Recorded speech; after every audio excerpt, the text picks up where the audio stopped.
Hello student, இப்போ நம்ம என்ன பார்க்க போகிறோம்னா 10th ஸ்டாண்டர்ட் என்சிஆர்டியில் சாப்டர் 1 ரியல் நம்பர்ஸில் எக்ஸாம்பிள் 7ல் ஷோ தட் 3√2 இஸ் இர்ரேஷனல்னு சொல்லிட்டு என்ன பண்ண சொல்லியிருக்காங்க, கண்டுபிடிக்க சொல்லியிருக்காங்க, ப்ரூவ் பண்ண சொல்லியிருக்காங்க.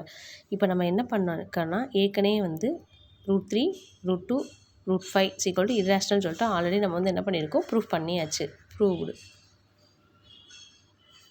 சரிங்களா? இப்போ வந்து என்ன சொல்லியிருக்காங்க, 3√2 இஸ் இர்ரேஷனல்னு சொல்லிட்டு ப்ரூவ் பண்ண சொல்லியிருக்காங்க. நம்ம வந்து என்ன பண்ணியிருக்கோம்னா அதே சேம் மெத்தடை ஃபாலோ பண்ண போகிறோம். ஃபர்ஸ்ட் இர்ரேஷனல் இன்னும் இருக்கிறத நம்ம வந்து என்ன பண்ணலாம்னா ரேஷ்னல்னு சொல்லிட்டு நம்ம எடுத்துக்க போகிறோம். சரிங்களா? ஸோ ஒரு ராங்கான அசம்ப்ஷன் வந்து நம்ம எடுத்துக்க போகிறோம். சரிங்களா? இப்போ வந்து 3√2 ரேஷ்னல்னாலே வந்து அதோட ஃபார்மேட் எப்படி இருக்கணும்னா a/b ஃபார்மேட்டில் இருக்கணும். ஆக்சுவலாக a/bங்கிறது என்னென்னா கோப்ரைம். இதுக்கு வந்து காமன் ஃபேக்டர் ஒன்று தான் இருக்கணும். சரிங்களா? இது ஆல்ரெடி ப்ரீவியஸாகவே வந்து நம்ம இதெல்லாம் வந்து நம்ம டிஸ்கஸ் பண்ணிட்டோம். இப்போ வந்து 3√2 அதாவது ரேஷ்னல்னால் அது a/b ஃபார்மில் இருக்குது. நான் அதை தான் இங்கே நான் எழுதியிருக்கேன். இப்போ நான் என்னென்னா இந்த 3யை வந்து ஆப்போசிட் சைடில் நான் கொண்டு போனால் √2 மட்டும் நான் ஒன் சைடாக வச்சுருக்கேன். ஸோ √2 a/3b அப்படின்னு சொல்லிட்டு இப்போ எழுதியாச்சு. இப்போ a, b or any integers. இப்போ ab வந்து ஏதாவது ஒரு இன்டீஜர்ஸாக இருக்கலாம். இன்டீஜர்ஸ்னால் என்னென்னா a = 1 2 3 4ன்னு சொல்லிட்டு இருக்கலாம், ஏதாவது ஒரு நம்பராக இருக்கலாம். b = 1 2 3 4ன்னு ஏதாவது ஒரு இன்டீஜர்ஸாக இருக்கலாம். சரிங்களா? இப்போ பாருங்கள், a bக்கு பதிலாக ஏதாவது நான் இன்டீஜர்ஸை சப்ஸ்டியூட் பண்ணேன்னா வர ஆன்சர் வந்து என்னவாக இருக்குன்னா ஒரு ரேஷ்னல் நம்பராக தான் இருக்கும். சரிங்களா? பாருங்கள், a, b ஆர் இன்டீஜர்ஸ்.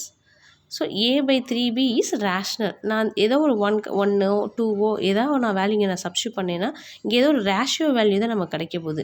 a/bங்கிற ஒரு ரேஷியோ வேல்யூ தான் கிடைக்க போகுது. ஸோ அதுதான் வந்து இதில் ரேஷ்னல் நம்பராக தான் கிடைக்க போகுது அப்படின்னு சொல்லிட்டு நான் சொல்கிறேன். சரிங்களா? And so √2 is rational. ஆக்சுவலாக பாருங்கள், இங்கே வந்து ஈக்குவல் அப்படின்னு சொல்லி ஒரு சிம்பிள் இருக்கா.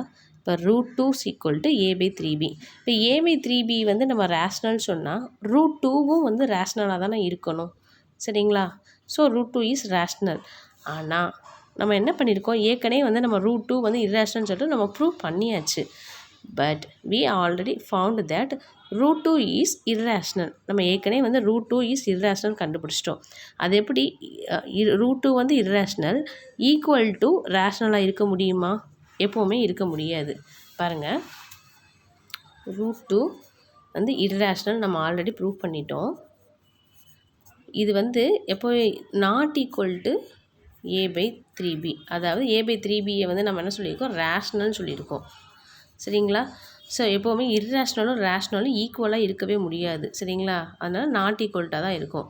அதனால தான் என்ன பண்ணியிருக்காங்க, we conclude that 3√2 is irrational. நம்ம ஆல்ரெடி √2 வந்து இர்ரேஷ்னல் கண்டுபிடிச்சதுனால இந்த இர்ரேஷ்னல் பக்கத்தில் ஒரு இன்டீஜர்ஸை நம்ம சேர்க்கும் போது என்ன ஆகும்னா வர்ற ஆன்சருமே சேர்ந்து வந்து என்ன ஆகும்னா இர்ரேஷ்னலாக தான் வரும் அப்படின்னு சொல்லிட்டு நம்ம ப்ரூவ் பண்ணியாச்சு. சரிங்களா?